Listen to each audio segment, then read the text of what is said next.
Statement of Ronald Sinclair regarding his years spent in a teenage halfway house on Hilltop Road, Oxford. Original statement given November 29, 2005.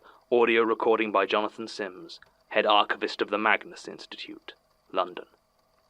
Statement begins. I should have come in to tell you people about this before, really. I heard about your institute back in the 80s, and I thought, should I tell them? But I didn't. Thought you'd be all about old castles and ancient cairns, not have any time for weird goings-on in a suburban house in Oxford. And you're academics as well, so probably have more rigorous standards than one crackpot's horror story. Still, I saw last week that they were planning to build on that land again. Another house where the old Fielding place used to be. I don't know, it's not like you'd have any power to stop the construction, but I needed to tell someone about it. And you were less likely to throw me out of my ear than the planning department of Oxford City Council. You see, I lived with Raymond Fielding for almost 3 years, and believe me when I say that there is nothing good that can come from disturbing that dreadful place. I was a bad kid. I've cleaned up my act in the 40-odd years since, but back then I was a little thug. Wasn't entirely my fault. I came from a bad family. My father left before I was born, and I'm not sure how much you know about single motherhood in the late 40s, but it was clearly hard enough that my mother ended up with a serious alcohol problem. I won't go into the gory details of my childhood, but let's just say it's no surprise I was out of school and in the system before my 13th birthday. They tried a few places to set me straight. Back then these sort of places weren't quite as enlightened, and the only life lesson I learned worth a damn was how to take a beating. Finally, when I was 15, after the justice system was finished with me for the 3rd time, I was given the chance to re-enter society and offered a place at a halfway house on Hilltop Road.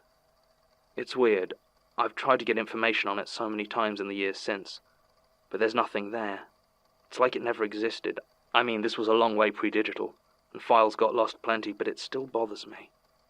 The most traumatic thing that ever happened to me, and as far as any official record is concerned, I couldn't have even been there. Raymond Fielding was younger than I expected. Every other place, the people in charge had been old, leathery moralists with scowls on their faces and calluses on their knuckles. A lot of ex-military types who would lecture for hours on how their wasted life had been saved by the discipline of the army, and did their best to impose it on us. Ray, as he insisted we call him, was different. He couldn't have been much older than 30, and he let his brown hair grow long. Not by today's standards, I suppose, but it would have sent any of the crew-cut authoritarians into a red-faced rage. He was friendly and approachable, but didn't seem like he was trying to be our friend. He was easygoing and smiled a lot, but there was something in his eyes that made me wary of trying to take advantage of him. I didn't like him from the start. The other adults I'd met on my journey through delinquency had been awful, and they'd run the spectrum from drippy, patronizing do-gooders to abusive thugs. But I'd always known. I would know what they were and where I stood with them. Ray was a mystery, and that unsettled me. Still, he wasn't too strict with our comings and goings, and the other kids staying there seemed all right. The one thing that surprised me was how rare it was to see anyone come back. Most other halfway houses I'd stayed in, you always had some of the older residents, those who had fallen into even worse criminal company, coming back occasionally, usually to sell drugs or do some recruiting. Amphetamines were the thing back in the early 60s, so I was surprised when I moved into Hilltop Road and there wasn't a Purple Heart or a Black Bomber to be found. It didn't seem like any alumni of Ray's little family came back for a visit. At the time I just assumed it was a pretty nice neighborhood, so probably wasn't the sort of place my kind, as I thought of it then, made a habit of visiting. I wasn't wrong. The local residents hated us. We never really got into any proper trouble, but the sort of glares we got just for smoking on the street made me want to break a window sometimes. I never did, though. I'm not quite sure why I didn't, to be honest. Before I met Ray, I would have.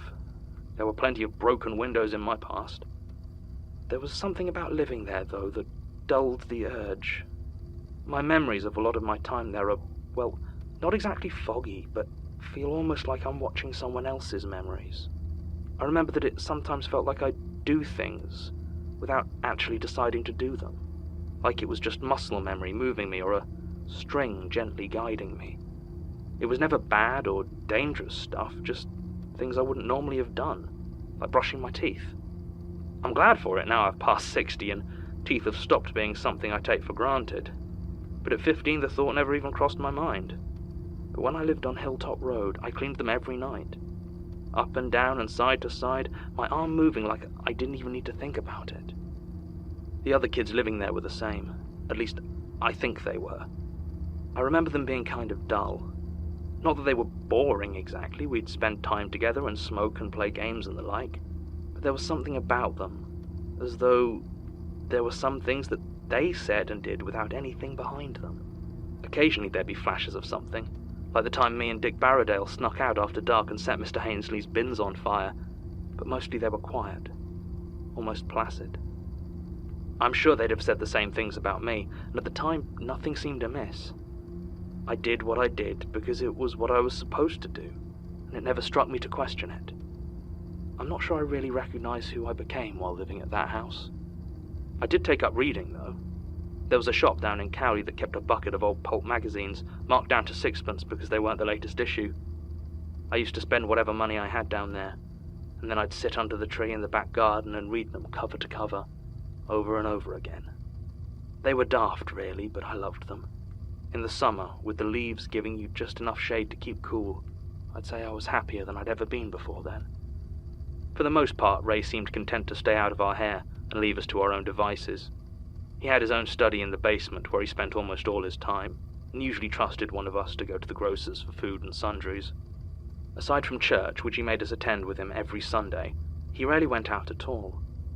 Occasionally one of the other residents of the neighborhood would overcome their distaste for us long enough to ask how Ray was keeping and whether he was well. I gradually got the sense that, with the exception of the teenagers staying at his house, Raymond Fielding was something of a recluse. A well-liked recluse, certainly, but to see him leave the house on any day other than a Sunday was quite a remarkable thing. Aside from church, there was one other regular activity that he always insisted we take part in. We generally ate our meals in the dining room, which was a bit cramped sometimes, as when full there were 8 of us in the house aside from Ray, and the table was barely big enough. On Sunday evenings, however, we'd all gather for the evening meal, and before we sat down to eat, he would remove the bright white tablecloth that covered it, and we'd gather around the dark wood. I remember it was carved in all sorts of strange, swirling designs and patterns. It felt like if you picked a line, any line, you could follow it through to the center to some deep truth if only your eye could keep track of the strand that had caught it. The center of the table looked at first like it was simply part of the wooden top, but if you looked closely, as I did so often, you could see an outline marking the very middle as a small square box, carved with patterns just like the ones that laced their way over the rest of the table. I don't remember how long we sat around the table those evenings, nor do I have any memory of what we might have eaten. So I passed a couple of years in relative peace. I actually studied, stayed mostly out of trouble, and as my 18th birthday approached, it looked like I might be able to find someone to teach me a decent trade. At that point, I was the oldest there by a few months, the others having left the house as they each turned 18 in turn. A suited man would come around, though rarely the same one twice. Ray would sign some papers, and my former house sibling would head out the door and into the wide world. I didn't see them after that, but at the time I didn't really think anything of it. I assumed they were too busy trying to survive in a world that I had always considered deeply hostile. Agnes came to the house 2 months before my birthday, in the middle of winter. Ray had never mentioned her, never held one of his little meetings to introduce her. She was just suddenly in the house one day, and no one really thought to question it. She was younger than the other kids, maybe 10 or 11 years old, and didn't talk much. She had a small, sharp face, and long brown hair always braided into 2 tight pigtails, which she would twirl around her fingers whenever you tried to talk to her. I'll admit she was a bit spooky, looking back on it, but to be honest, at the time I never really questioned it, the same way I never really questioned any of it. She never came to church, though. Never sat around the dinner table when it was uncovered. Whenever Ray came in the room and she was in there, he would often just turn around and leave. And once I could have sworn that he looked at her with something in his eyes that, even in my dulled state, I recognized as fear. I was so focused on my upcoming emancipation that I didn't pay much attention to these developments, and I can't tell you much more about Agnes or what she did with her time in the house.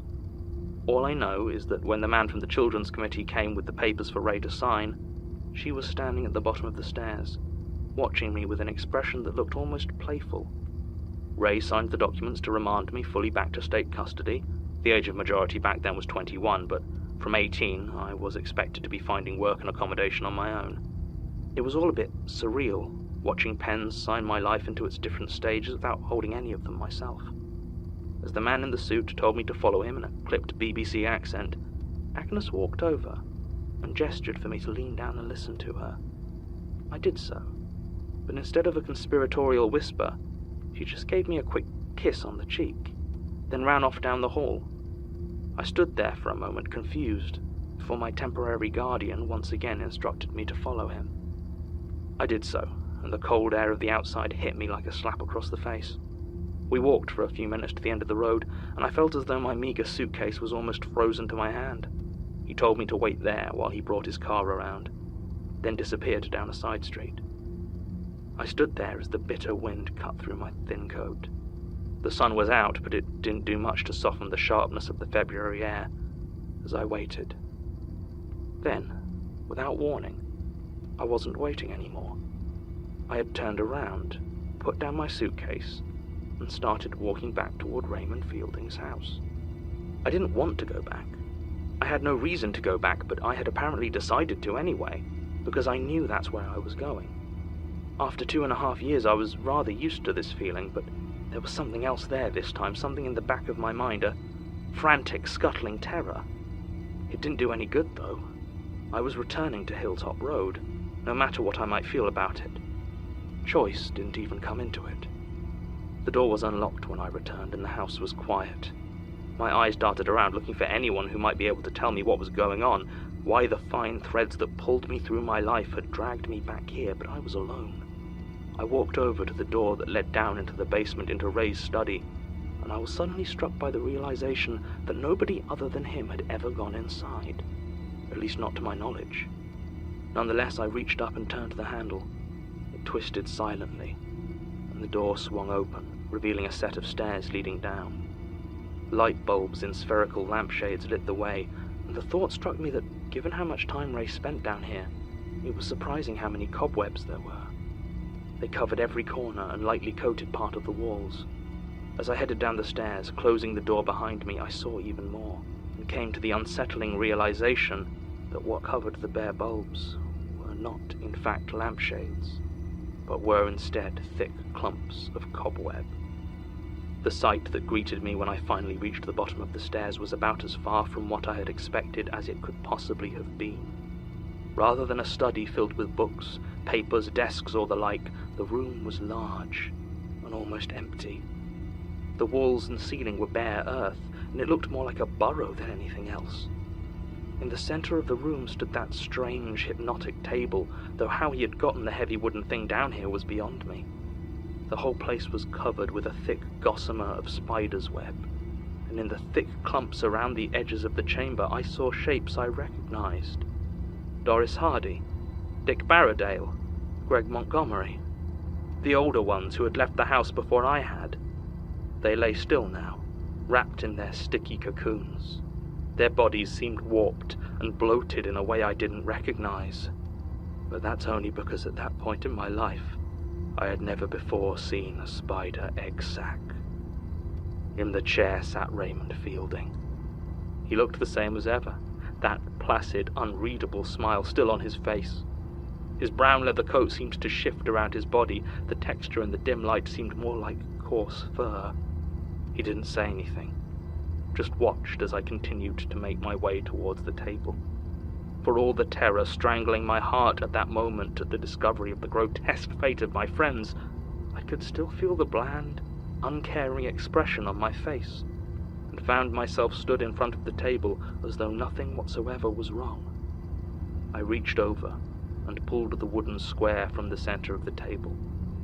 On its own it appeared to be a small wooden box, and the lid opened smoothly as my hands moved in a practiced motion. Inside was an apple, green and fresh, and still wet with morning dew. I knew I was going to eat it. I could feel tears desperately trying to push themselves out of my eyes, but I instead decided not to cry. I placed the box down on the table, reached over, and picked up the apple. All at once my cheek erupted in pain. It was like someone had pressed a hot branding iron into my face, and I could swear that I heard the flesh sizzle as I let out a scream and fell to my knees. I raised my hands to my face and realized in that moment two very important things. The first is that my face seemed to be untouched, and I could feel no injury or burn. The second was that raising my hand had been a truly voluntary act. I had willed it myself, and whatever power had been gripping me, tugging me into its web, I was free of it. I looked at Raymond Fielding, whose face finally had a real expression on it, one of confusion and anger. As he stood up, I saw small, twitching shapes tumbling out of his jacket, and I ran up those stairs, out the door and away into the night. I didn't look back, and to this day I pray every night that the others down in the basement were already dead. That's it, really. Within 2 hours I was out of Oxford, on the first train I could jump onto. I jumped off at Birmingham to avoid a ticket inspector, and that's where I spent the next several years. Given my start in life, I've done very well for myself, and I now have comfort, education, and money. I try to think that I've left my past behind, but that sort of denial doesn't help me sleep. I only had my first truly restful night since that day, after reading about the fire that burned the house to the ground. But now they're building there. They're breaking ground that should be left burned and empty, and I've started to dream again. Statement ends. Mr. Sinclair was not exaggerating when he described the difficulties of tracking down information on any youth halfway house in Hilltop Road, or Raymond Fielding more generally. While I am naturally inclined to suspect conspiracy, Martin informs me that the nature of the gaps look like lost or damaged files. There are whole swathes of records missing from that period, not only related to Fielding, but many other similar institutions in the area. There's no attempt to cover up or redirect it either. It just looks like whichever cabinet housed those records got lost or damaged in the years since. I have done my best to prevent Martin reading this statement in too much detail. I have no interest in having another argument about spiders. In fact, after reading this statement, I have no interest in thinking about spiders any more than is professionally required. It raises further questions about the relationship between Raymond Fielding and this Magnus, and I can only hope some answers lie elsewhere in the archives. I wouldn't be surprised. Between Ronald Sinclair, Ivo Lenzig, and Father Burroughs, it appears there's still much to learn about Hilltop Road. End recording. Supplemental. Everyone's avoiding me. They've taken to working farther away from me than normal, and when I call them for any reason, they're always keen to leave as soon as possible. They share furtive glances when they think I'm not looking. I don't like it. I feel like they're planning something. End supplemental.